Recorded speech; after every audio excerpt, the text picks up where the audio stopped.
Hello and welcome to Intelligence Modifier. It is the final day of RPGaDay. Thank Tuesday. And thank you for sitting around with us this whole entire month, or just one day if you've only popped in just now. Today, we'd like to thank our very first game masters, or whatever term applies for whatever it was for you, for getting us into this hobby and the whole kind of sphere of everything. I think without it, none of us would probably really know each other, at least in any meaningful way.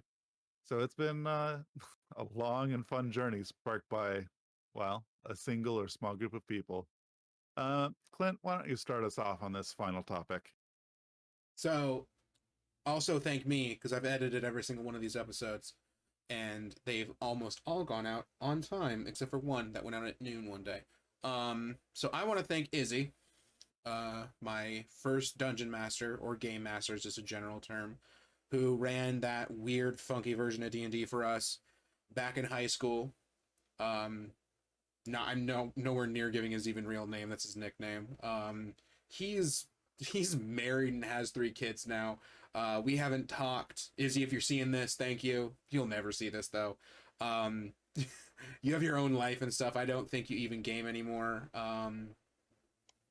But yeah, this is all you started. I still play. Some like 14 years later, I'm still gaming, and I still remember all that crap you put us through, all this stupid, dumb, silly crap that we did. And I still have all of our character sheets, so I might frame them and put them up somewhere. Just get them protected That'd somehow be so they cool. don't fade. I have to make sure they just don't fade or something. But yeah, all the just weird amount of fun times. Some of the chunk of the stories I've told this month have involved his game. The camping thing, that was Izzy. The talking about my first time playing a game, that was Izzy's game. The time I talked about running an entire town, I think that was this year, about being bored and running an entire city until we got bored and left. That was Izzy's campaign. And we played every day. 5 days a week we played after school, and I at this point now running a game, I can't understand how he was able to do that, because we were not following a pre-written campaign. We were pulling crap out of our ass the entire time. So thank you, Izzy. I will not forget that. So it's my dad and my mom. Like, actually, I can thank my fam on this one. So thanks, Dad. Thanks, Mom. My dad for actually running the first stuff. My mom for letting it happen. She's also a gamer, so it was pretty much going to happen at some point. The best part about all this has been that, yeah, I started when I was 7 years old. I'm 35 now. I started DMing when I was 14 years old because I saw my dad do it so much. Like there is nothing like there is not like the strongest memory I have of my dad running DMing is how much he's memorized the Call of Cthulhu 5th edition adventures. They pretty much reprint the same adventure every time. How much he had it memorized. He could sit there in this old big high back chair we had that was like big and fluffy with a plate of venison in his hand, running us through Cthulhu from memory. As if like he's just telling a story. Wow. And that always stuck with me.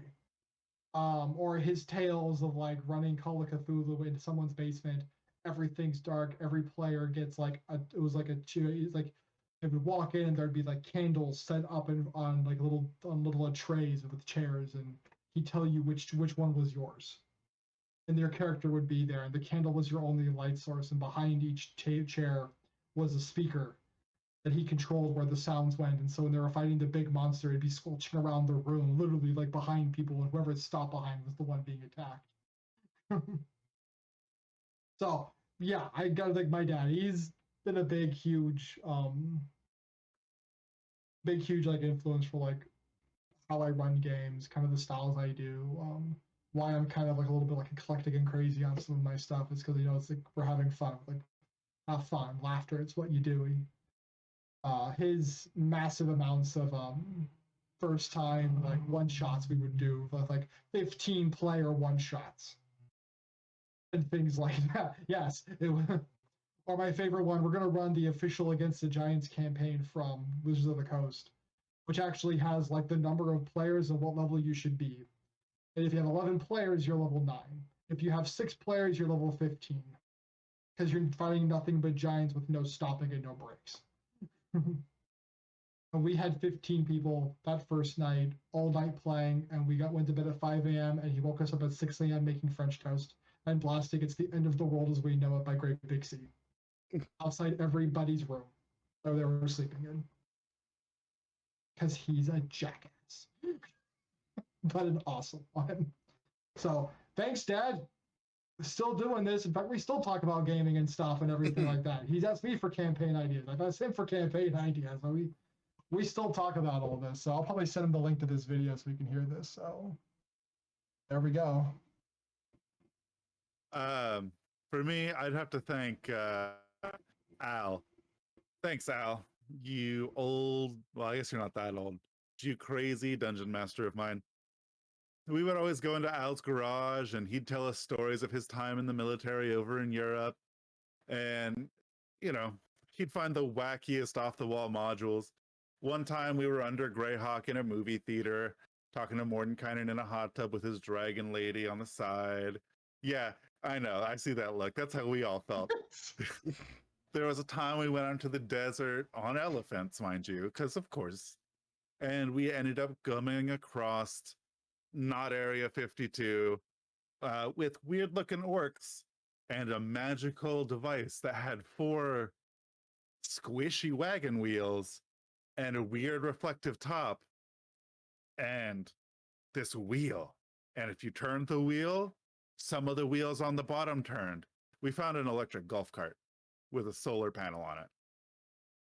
I don't know where he found this stuff. He claims he never wrote none of it, but I don't believe that. I think he just liked having a great time with us in that old garage, eating peppered jerky and drinking soda. So thanks, Al, because shoot, I still talk to you, and you're still weird. But I think I have one more person I want to thank, because honestly, they actually might see this. Mom, thank you for putting up with my weird ass hobby. So my mom's side of the family is more religious, so they were still scared by the satanic panic. So my mom just kind of assumed Dungeons and Dragons, that's that satanic thing, right? Until she came home from work one day and all of my friends were playing Dungeons and Dragons. We pilfered the toy box from my little brother's room and we took all the Halloween costumes out of it, like Dracula capes and cloaks and like toy swords and like walking sticks. And we're all sat around my table in the dining room wearing that. My mom comes home and she looks at us and just goes, "Oh yeah, there's nothing wrong with this game. You're all dorks," and then walked into the house. Because my parents would be home for the last 2 hours that we played. So completely being fine with it, my parents they do not get this at all. They do not understand this. They honestly think it's the dumbest crap. But every so often when my friends would come over to my house on a Friday, there would be Costco pizzas ready to be cooked and a flat of soda for us to play Dungeons and Dragons for the long day. So thank you, Mom, for putting up with my weirdness and buying us pizza. That's my last one. Honorable mention to my mom. Well, pizza's always appreciated. Yeah. I'll just like my mom too, because the amount of games we've had in this house. Oh, and yeah. especially in high school when I invited some friends to a D&D game after a talent show that I won. My sophomore year, I won first place. I invited a couple of friends who were curious about D&D. They turned into a party at my house thing, put out flyers at 5 different high schools in the area. We were running game on the front yard and telling people, "Go the fuck away." Like, this was the party you were all against finding out we're playing D&D, leave. And it was just like, and the fact that she put up with that and the people egging her house afterwards like a couple times, stuff like that, but still let me do this kind of stuff. Like, Clint's been at my house for games a couple times, and everything like that. It's like, "Oh, we're running a game at my house," everything like that. I've started picking up my own like cables and stuff, so we have like stuff here at the house for myself to use for running this kind of stuff. And I'll mention to my mom and my stepdad for like letting it happen. And the fact that they haven't had me like burn down all the plastic I've got collecting right now in the front room. You sure they just don't want the toxic smoke?